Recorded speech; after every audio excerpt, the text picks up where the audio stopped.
Hi friends, అందరికీ నమస్కారం. Welcome to my channel. Friends అందరికీ ఇప్పుడే అందిన వార్త.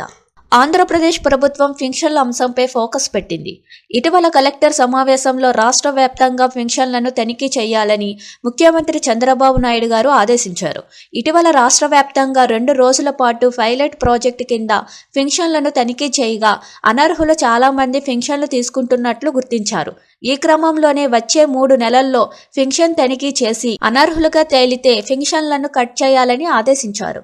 ముఖ్యంగా దివ్యాంగుల పింఛన్లకు సంబంధించి అనర్హులు ఎక్కువ మంది ఉన్నట్లు తేలిందట.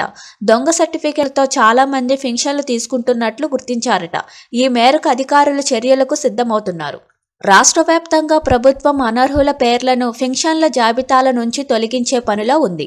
ఈ మేరకు రాష్ట్ర వ్యాప్తంగా వైకల్య నిర్ధారణ పరీక్షలకు సిద్ధమైంది. ఈ మేరకు 6.69 లక్షల మందికి ఈ పరీక్షల నిర్వహణకు 670 వైద్య బృందాలు ఏర్పాటు చేయనున్నట్లు తెలుస్తుంది.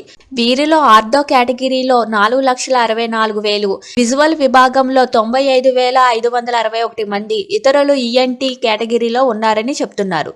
ఈ మేరకు వీరందరికీ వైకల్య నిర్ధారణ పరీక్షలు నిర్వహించనుంది ప్రభుత్వం. ఇటీవల 2 రోజుల పాటు అధికారులు పైలట్ ప్రాజెక్టు కింద సెర్ప్ అధికారులు తనిఖీలు చేశారు. ఈ మేరకు రాష్ట్ర వ్యాప్తంగా జిల్లాకు ఒక గ్రామ వార్డు సచివాలయ పరిధిలో 11,000 మంది పింఛన్దారుల వివరాలను తనిఖీ చేశారు. ఈ 11,000 మందిలోని 563 మంది అనర్హులు ఉన్నట్లు తేలిందట. ఇదే విషయాన్ని ఇటీవల కలెక్టర్ల సమావేశంలో చంద్రబాబు నాయుడు గారి దగ్గర అధికారులు ప్రస్తావించారు. పింఛన్ల విషయంలో అక్రమాలను గుర్తించామని చెప్పారు. ముఖ్యమంత్రి చంద్రబాబు నాయుడు గారు కలెక్టర్ల సమావేశంలో బోగస్ పింఛన్ల అంశంలో చర్యలు తీసుకోవాలని ఆదేశించిన సంగతి తెలిసిందే. దీంతో వైకల్య నిర్ధారణ కోసం శిబిరాలు నిర్వహించే పనిలో ఉన్నారు అధికారులు.